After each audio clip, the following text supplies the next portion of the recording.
నైరుతి బంగాళాఖాతంలో సుస్పష్ట అల్పపీడనం కొనసాగుతోందన్నారు వాతావరణ శాఖ అధికారి జగన్నాథం కుమార్. రాబోయే 12 గంటల్లో పశ్చిమ వాయువ్య దిశలో పయనించి వాయుగుండంగా మారనుందని తెలిపారు.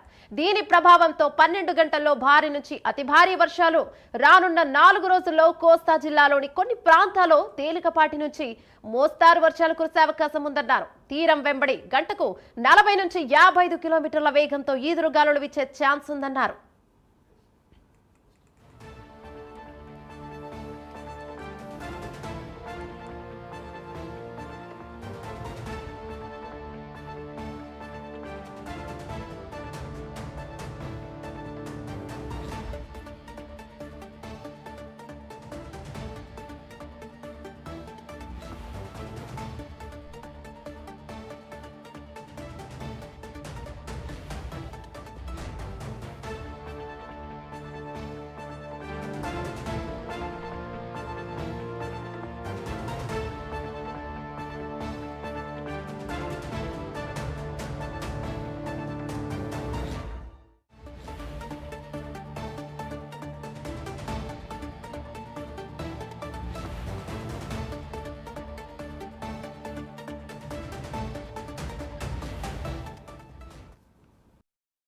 బంగాళాఖాతంలో ఉన్న సుస్పష్ట అల్పపీడనం కొంచెం వాయువ్య దిశలో పయనించి ఈరోజు నైరుతి బంగాళాఖాతంలోనే సుస్పష్ట అల్పపీడనంగా కొనసాగుతుంది.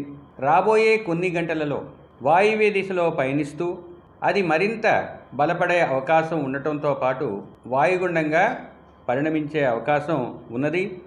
ఇది నైరుతి బంగాళాఖాతం, దానికి ఆనుకుని ఉన్న పశ్చిమ మధ్య బంగాళాఖాతం అనగా తమిళనాడు, దక్షిణ కోస్తా ఆంధ్రప్రదేశ్ తీరాల వెంబడి కొనసాగే అవకాశం ఉంది. తరువాత తదుపరి 12 గంటల్లో తీరానికి దగ్గరకు వచ్చే అవకాశం ఉన్నది. ఇక దక్షిణ అండమాన్ పరిసర ప్రాంతాల్లో 5.8 కిలోమీటర్ల ఎత్తులో ఒక ఉపరితల ఆవర్తనం కొనసాగుతుంది. 5.8 కిలోమీటర్ల ఎత్తు వరకు ఉపరితల ఆవర్తనం కొనసాగుతుంది. ఈ పరిస్థితుల వల్ల రాష్ట్రంలో ముఖ్యంగా ఉత్తర కోస్తా జిల్లాల్లో ఈ 4 రోజులు కొన్ని ప్రాంతాల్లో తేలికపాటి నుంచి మోస్తరు వర్షాలు, తదుపరి 3 రోజులలో 5వ రోజున పలు ప్రాంతాలలో, 6-7వ రోజుల్లో అది అత్యధిక ప్రాంతాలలో విస్తరించే అవకాశం ఉంది ఉత్తర కోస్తా జిల్లాలపై.